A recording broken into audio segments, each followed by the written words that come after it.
You know the feeling. It starts slowly, almost imperceptibly. The app that used to launch in a heartbeat now hangs for a split second. The keyboard lags behind your thumbs. The battery that once lasted a full day now begs for a charger by lunch. You convince yourself it is just your imagination, or perhaps that the internet is slow today.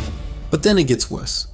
You download the latest software update, expecting new features and a fresh look, but instead your device feels heavy, lethargic, and old. You begin to wonder if the hardware has actually degraded, or if something else is at play. You wonder if a decision was made, thousands of miles away in a glass conference room, to deliberately handicap the device in your hand. For years, this suspicion was dismissed as a conspiracy theory. Tech journalists and industry experts rolled their eyes when users claimed that software updates were killing their phones. They called it the paranoia of the consumer, a misunderstanding of how technology ages. They said silicon does not get tired and code does not get rusty.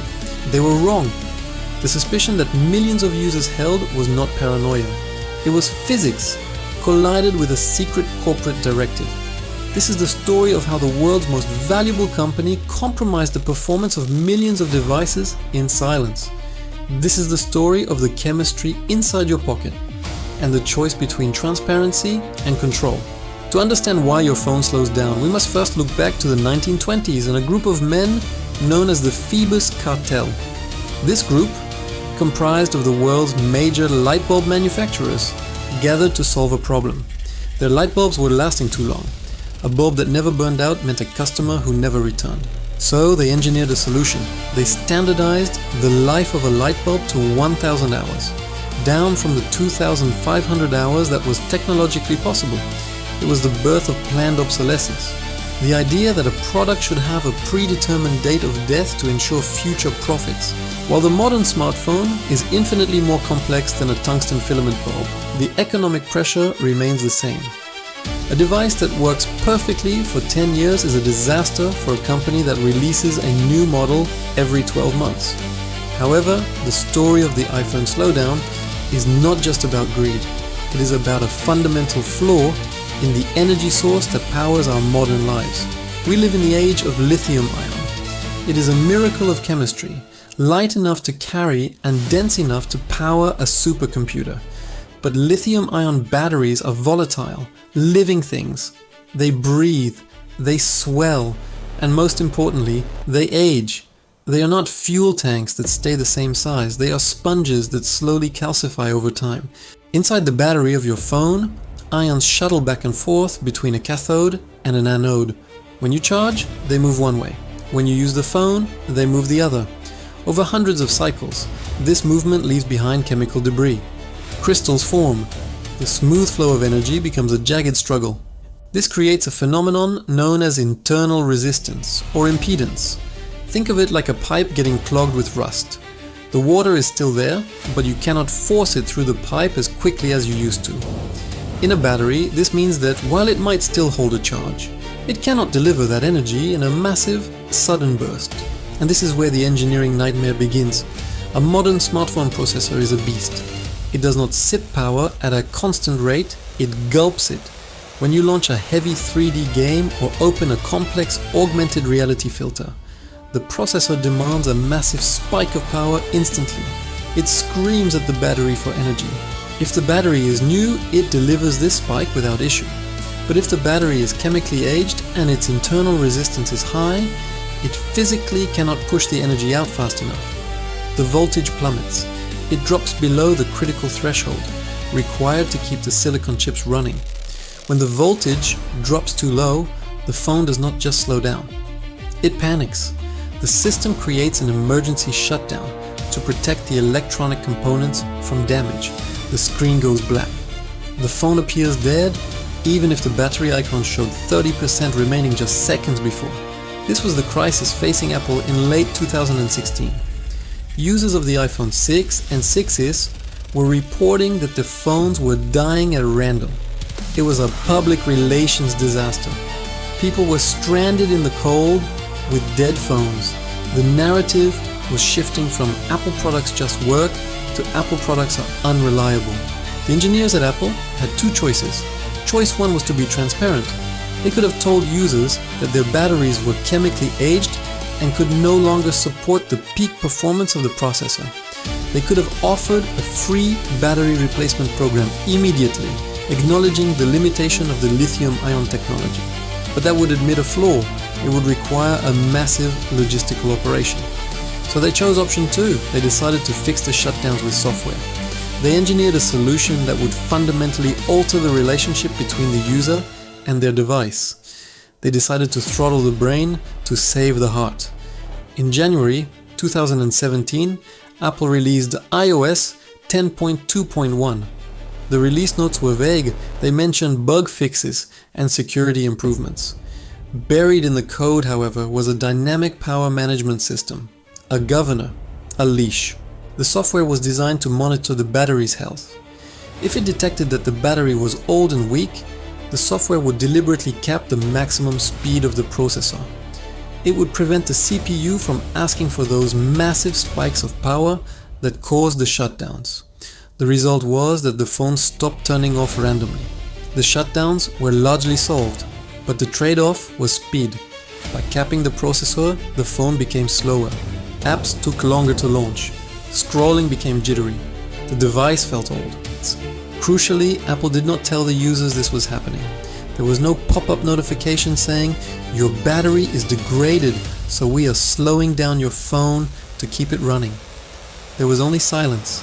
Millions of people updated their phones and immediately felt the drop in performance. They assumed the new software was just too heavy for their old hardware. They assumed their phone was simply obsolete. And what do you do when your phone feels obsolete? You go to the store and buy a new one. This is where the line between engineering necessity and planned obsolescence becomes blurred. The engineers would argue they were extending the life of the device by preventing it from crashing. But the marketing effect was that users felt pushed to upgrade. The lack of transparency turned a technical fix into a betrayal of trust. The secret held for nearly a year. But the internet is a hive mind, and you cannot hide physics from millions of curious users. It started on Reddit. Users began noticing a pattern. Those who replaced their old batteries noticed their phones suddenly became fast again. If the phone was just old, a new battery should not make the processor faster. But it did. This observation sparked a firestorm. It caught the attention of the developers behind Geekbench, a popular tool used to measure processor speed. The founder of Geekbench, John Poole, decided to analyze the data. He looked at thousands of test results from iPhones running different versions of iOS. The data was undeniable. It showed a distinct cluster of scores. Some phones were running at full speed, but a massive number of phones were running at significantly reduced speeds. The graphs were the smoking gun. They proved that the slowdown was not a myth, it was not a placebo effect, it was hard-coded into the operating system. The correlation between the software version and the throttle speed was absolute. When the Geekbench report went viral, the dam broke. The tech world exploded with outrage. The conspiracy theory was real. Apple was slowing down old iPhones. The headlines went global within hours. The accusation was no longer a whisper, it was a roar. Apple was forced to respond. In December 2017, they issued a rare public letter. They admitted to the throttling. They explained the science of the lithium-ion batteries and the voltage spikes. They claimed their intent was never to shorten the life of any product, but to prevent unexpected shutdowns. But the apology came too late to stop the bleeding. The narrative was set. Apple had been caught slowing down devices secretly. The explanation of chemical aging, while scientifically accurate, felt like an excuse for the lack of transparency. The backlash was swift and expensive. Class action lawsuits were filed across the United States and globally. Governments launched investigations. In France, where planned obsolescence is a criminal offense, a probe was opened to determine if executives could face jail time. To quell the anger, Apple offered a concession. They lowered the price of out-of-warranty battery replacements from $79 to $29. They promised to add a new feature to iOS that would show users the exact health of their battery and whether performance management was active. This was the birth of the battery health menu you see in your settings today. That percentage reading exists because of this scandal. It was a forced transparency, born from the pressure of exposure.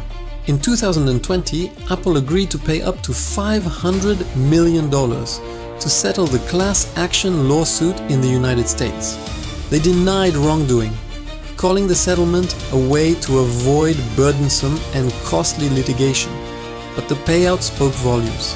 They also paid $113 million to settle with 34 American states regarding consumer fraud. The allegations were that Apple had withheld information to prop up iPhone sales.